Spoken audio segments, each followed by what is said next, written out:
ጤና ይስጥልኝ እንዴት ሰነበታችሁ? ሮዝ መስቲካ ነኝ። የምቹ ቤት ነው። ምቹ ቤት በተለያዩ የቤተሰባዊ ጉዳዮች በተለይ በእናቶችና በህፃናት ዙሪያ ትኩረት ያደረገ የዩቲዩብ ቻናል ነው። እግዚአብሔር ቢረዳኝ ከዚህም በበለጠ በማህበራዊ ጉዳዮች ላይ ትኩረት አድርጌ መስራት እፈልጋለሁ። የእናንተን አስተያየት ለዚህም በጣም እጠብቃለሁ። ዛሬ ባለፈው ሳምንት የወላጆች ጥፋት በልጆች አስተዳደግ ላይ 5 ነጥቦችን ወደ እናንተ አቅርቤ ነበረ። ዛሬ ደግሞ ክፍል 2ን ወደ እናንተ አቀርባለሁ። እሱን ከመጀመሪያ በፊት መጪው ዓመት የሰላም፣ የፍቅር፣ የደስታ እንዲሆንላችሁ ለሁላችሁም ምኞቴን አቀርባለሁ። ለሀገራችንም ሰላምና እድገትን፣ መረጋጋትን፣ ፍቅርን እንዲያድልልን እግዚአብሔር አምላክ ቅዱስ ፈቃዱ ይሁን። ስለዚህ ወደ ዋናው ጉዳይ ስገባ በልጆች አስተዳደግ ላይ ወላጆች የምናሳድራቸው ተጽዕኖዎች ብዙ አሉ፣ በበጎም በበጎ ባልሆነም መንገድ። ዛሬ እንግዲህ ክፍል 2ን በልጆች አስተዳደግ ላይ የኛ ጥፋቶች ምን እንደሚመስሉ 6 ነጥብ ነው ዛሬ ያለኝ። እሱን አቀርብላችኋለሁ። የመጀመሪያው ልጆችን ማበላለጥ፣ ታናሽን ከታላቅ ታላቅን ከታናሽ ባላቸው ኳሊቲ ወይም ደግሞ ጥሩ ስነ ምግባር ሊሆን ይችላል፣ ጥሩ አመል ሊሆን ይችላል። እሷ ካንተ ትበልጣለች፣ እንዲህ ናት፣ እሱ ካንቺ ይበልጣል፣ እንደዚህ በመልክ ጭምር በሰውነት ክብደት አንቺ ቀጫጫ ነሽ፣ አንተ እንዲህ ነህ፣ በተለያዩ ጉዳዮች ሊሆን ይችላል። ግን ማበላለጥ በልጆች አስተዳደግ ላይ በተለይ በስነ ልቦናቸው ላይ በጣም ትልቅ ተጽዕኖ ያሳድራል። ምን አይነት ስሜት ይፈጥርባቸዋል ልጆቹ ላይ? እነሱ ከሌሎቹ የቤተሰቡ አባላት ያነሱ እንደሆኑ ወይም ደግሞ ከጓደኞቻቸውም ያነሱ እንደሆኑ እንዲሰማቸው ያደርጋል እና ዝቅተኝነት እንዲሰማቸው ስለሚያደርግ ልጆችን ማበላለጥ አንዱ ችግር ነው። ሁለተኛው ያው በብዙ ቤት ውስጥ የሚኖር ነው። ወላጆች በልጆቻቸው ፊት የሚያደርጉት ጭቅጭቅ፣ ክርክር ወይም ደግሞ ከበሬታ የሌለው አነጋገር፣ እናት አባትን ያለማክበር ስታናገረው ወይም ደግሞ የማይገባ ንግግር ስትናገር፣ አባት እናትን ሲያመናጭቅ ወይ ክፉ ቃላት ሲያወጣ ሲናገር እና ከዛም አልፎ ራሱ ዱላም አለ።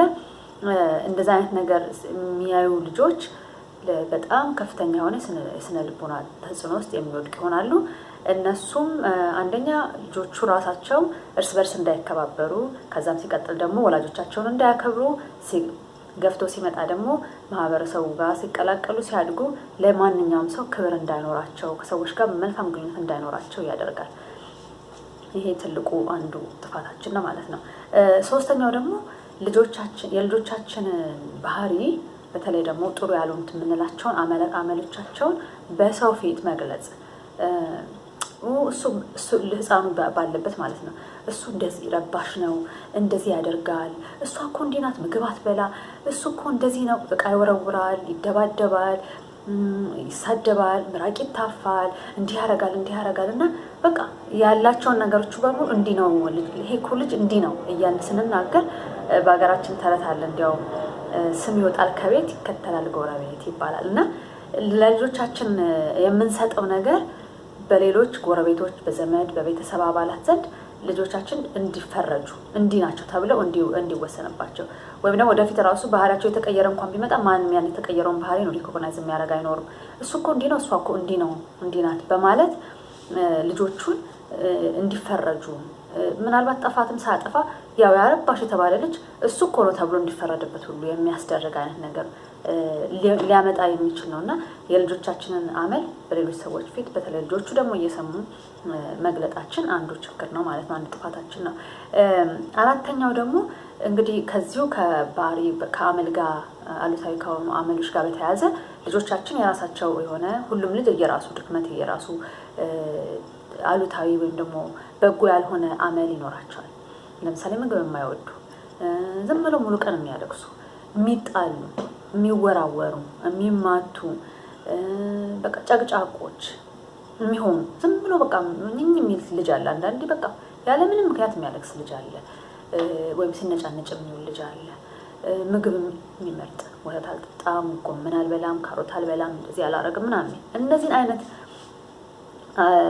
አመሎች የማይጠቅም አመል ወላጅ እውቅና ሲሰጥ ነው ችግሩ ማለት ነው። እንዴት ነው እውቅና የሚሰጠው? ወይ እሷ እኮ ጎመን አትወድም ስለዚህ ሌላ ምግብ ስሪላት ሰራተኛዋን፣ ወይም ዘመድ አያቷ ቤት ሄዳ ወይም ዘመድ ቤት ሄዳ ከሆነ ሲቀርብላት ምግብ ይሄን እሷ ይሄን አትበላም ሌላ ነገር ካለ ይሄ ያች ልጅ ያንን የመረጠችውን ምግብ እንድትወደው ከማድረግ ይልቅ እስከ መጨረሻው እንዳትወደውና ከምግብ ጋር እንድትለያይ ያደርጋታል። ምክንያቱም አመሏን አክሰፕት አደረግንላት አልረዳናትም ለምን እንደጠላችሁ፣ ከዛ ደግሞ የጠላችሁ ነገር እንዴት አድርገን ማስተካከል እንዳለብን አልሰራንበትም።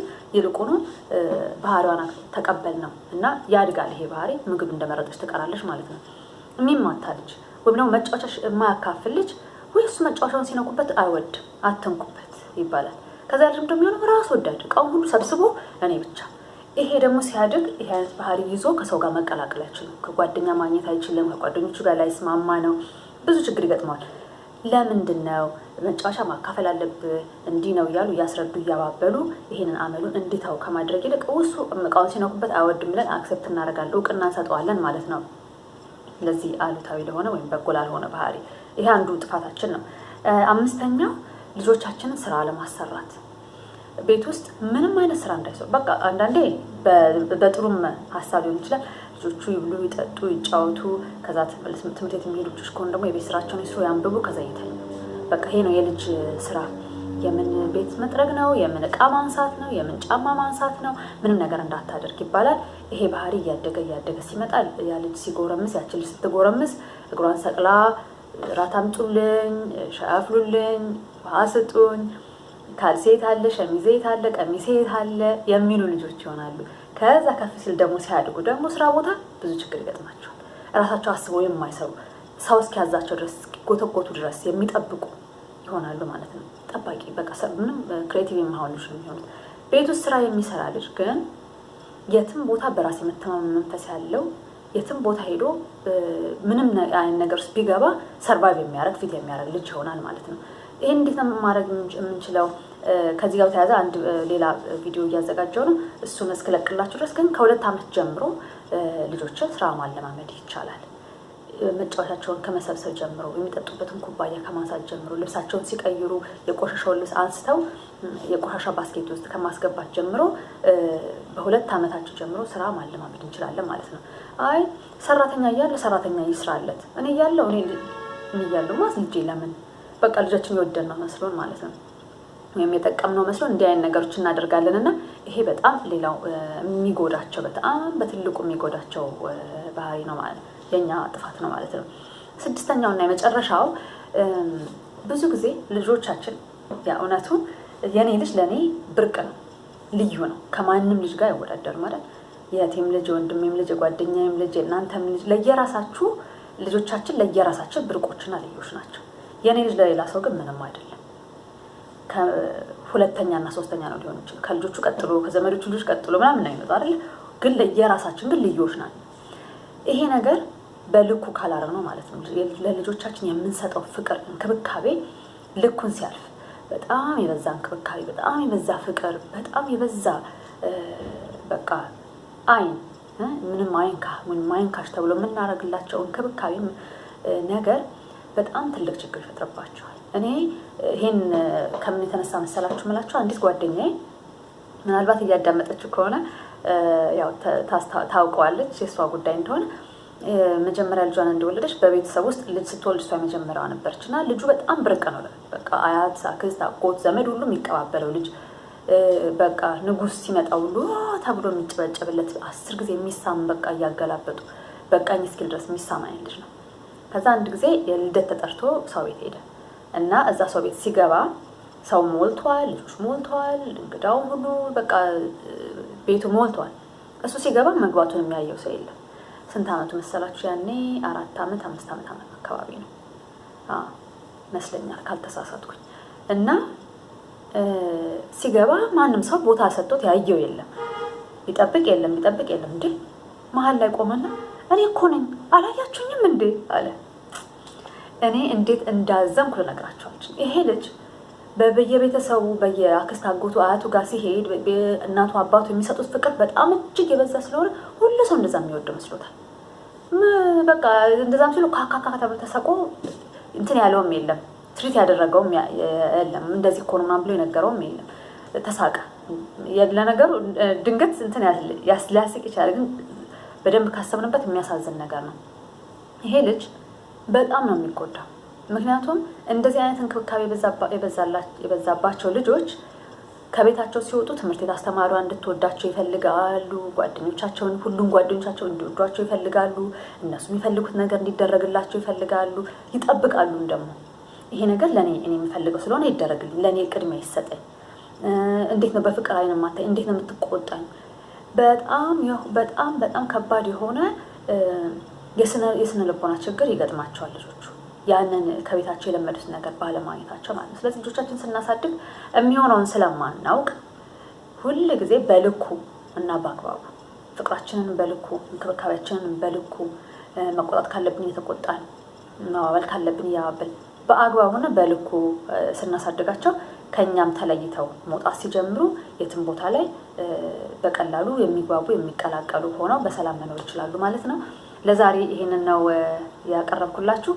6 ነጥቦችን ሁለተኛ ክፍል ሌላ ክፍል ከመጨመርበት በፊት ትንሽ አርዝሜዋለሁ። ወደ 11 ደቂቃ አልፌያለሁ። እንግዲህ ጊዜያችሁን እየተሻማው ነው ማለት ነው። ይቅርታ ይደረግልኝ። ምቹ ቤትን ላይክ በማድረግ ሼር በማድረግ እንዲሁም ቪዲዮዎችን በመመልከት እንድታበረታቱኝ፣ አስተያየትም ካላችሁ እንድትሰጡኝ። አስተያየታችሁን በጣም በቃ እኔም እንደዚህ አድርጌ ነው የምጠብቀውና የማነበው። ሌሎቻችሁ ደግሞ ዛሬ መጀመሪያ ያያችሁት ሰብስክራይብ እንድታደርጉ ጋብዛችኋለሁ።